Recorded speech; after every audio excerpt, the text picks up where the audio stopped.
Well, hello, welcome to I Love Gay today, sponsored by GayRealEstate.com.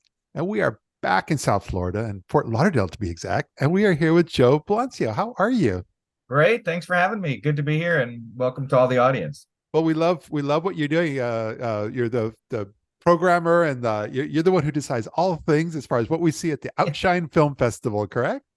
Yeah, sort of. I'm glad you mentioned the one who decides all of the things you see because there's so much more that goes on that I don't necessarily have control of. But that's fine. We work together and it works. So we're very excited to welcome people to the festival. Yeah, but this is a festival that's been going on for many years, but because it started as just the Miami LGBT Film Festival, which a lot of us older folks we just kind of remember being a part of, and but it's kind of Outshine has kind of grown from all that, right? Yeah, it has. And we've had many, sort of versions of what we do now. It was Miami. At one point it was Miami and Fort Lauderdale where we did them together. And then we said, it really is its own market. Fort Lauderdale is very different than Miami, not only the people, but sort of their likes and their dislikes. And so we decided to make a complete separate festival, which is a little crazy. We do two, most big markets have one major festival and we have two because they really are the same in just different locations. But we found that this is the way that works. We think eventually we might sort of go back to sort of creating this combined festival because it really does have some merits. But again, we'll continue to remain, sort of focused on each as an individual market because they really are. Yeah, and from a personal point of view, I think it's a great idea. I mean, I've been to Miami and Fort Lauderdale for many times over the last like even 20 years or so, and they really do have that distinction. But in addition, there's just so many LGBT people there, so you like you've got a huge market. So it seems like two can work in places like that. Absolutely. And Fort Lauderdale, for those who may not know, really is a very small, close-knit, there are non-gay people there, but you don't really recognize them because it is so focused on the gays, which is great. We love that. Miami is sort of more integral to the, the Latin society and society in general. Not that you don't see us, and we are everywhere, but it does sort of create a different vibe, if you will. Yeah. Well, it's only a week away. We are a National Coming Out Day today, and so, but October 19th, and I believe you're opening with Mattachine Family, which I've actually seen some of those folks up on stage talking about their film. They're really, it seems like a good match because they're really out there promoting as well. It is, and I love this film, and you'll hear me say that a lot about all of our films, but I really love it because it really is very inclusive. Quite often you have these films that feel like they need to be inclusive, so they'll throw a trans character in, they'll throw a lesbian character in, who really is doing nothing to advance the plot. They're just like, oh, I think I need to do that. Yeah. Here they're really integrated. A lesbian couple raising a kid, the main characters wanting to raise a kid, and it's not this yippee skippy like, oh, well, it's going to be great. It really is real. It's the foibles and the things that we were never able to do. Now we get the opportunity to do it, but do we want to do it? Yeah, And in this yeah. case, one of the partners is gung ho, and the other's not so sure. And it really does affect their relationship and the way they interact with each other and all of their friends. And it's beautiful. And it is one of those I laughed, I cried, I wrote the book. It's just a really great inclusive way to sort of start the festival. Our opening night, we have a gala afterwards. It just sort of says, "Hey, we're here. You're going to be spending 11 days with us. Hope you like us," and gives everybody sort of the opportunity to sort of relax and ease into the festival. And it's a really fun night. We have people from the film coming, and it's just a sort of a great way. Not only the film itself, but just the event is a great way to sort of start Yeah. the process of the festival.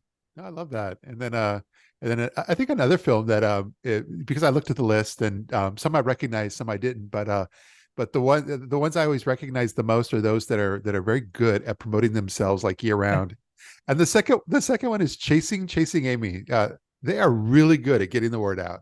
They are, and it's a great film. It's been getting great reviews everywhere it's gone, and the Sav Rogers and the crew are fantastic. And it's good you said that because quite often we have these films that you don't have a trailer. It's very hard to sort of talk about, Yeah. so it's hard for us to sort of get people to understand what they're going to see. And this is one, as you said, that really is very good at self-promoting, but it's a very good film.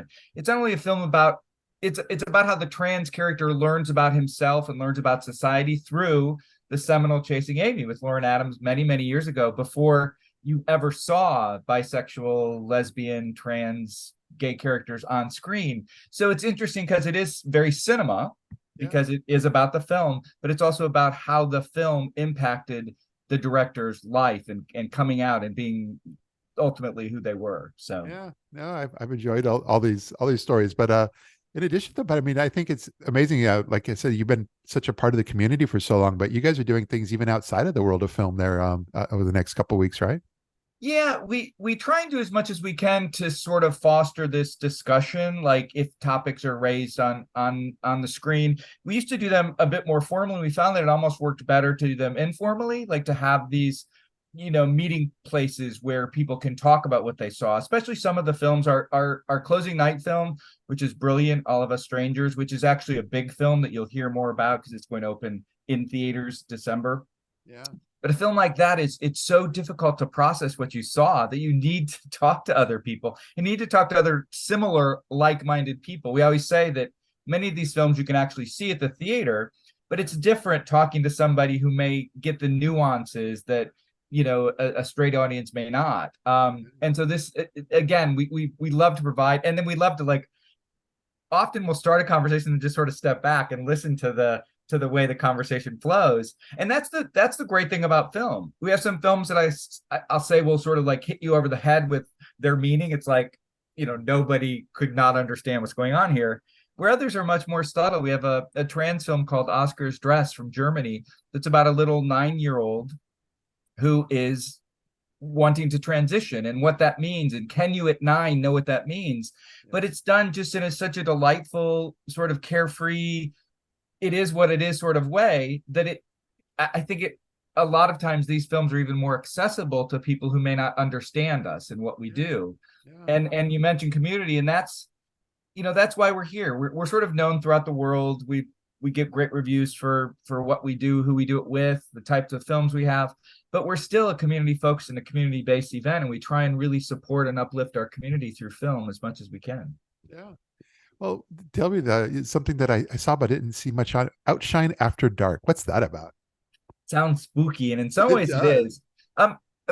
One of the things about a festival is sort of knowing your audience, Yeah. and we always did these later night films. And when I say that, in Fort Lauderdale, the late afternoons, the early evenings tend to be our prime market, and that's where all our big films go, and that we get our big audiences. And then after that, be it do they go out, but they just don't come to the movie. So what we try to do is reach an audience that we know loves film, but doesn't always have the ability to see things about themselves on screen. So, horror, wacky comedies. This After Dark program isn't done with Popcorn Fright Nights, which is a local organization that does these kind of films year round. So it was a natural fit for us. Yeah. But 3 of them we'll call horror. It doesn't mean there's buckets of blood horror. Some are more psychological, like that evil monster is actually homosexuality. They're really, really well done, well structured, great films that happen to have gay characters, gay storylines. And then the last one of the others is very erotic, very sexually charged, very, really, and not necessarily graphic, although there are some graphics to it, but it's so powerful through its sexuality that it sort of fit this late night slot. And then a crazy talk about what people will want to talk about. The Fantastic Golem Affairs is just this crazy, wacky. I'm not even sure I know what it's about, Yeah. but in the end, it will certainly engage these conversations. And so we're very excited. Rarely you have one, and here we happen to have 5 films that sort of fit this After Dark. So we're very excited to sort of present these films, and not only to that particular audience, but we hope some other people who may just take a chance on something that they wouldn't necessarily go to, and they're like, we'll go see what it's all about.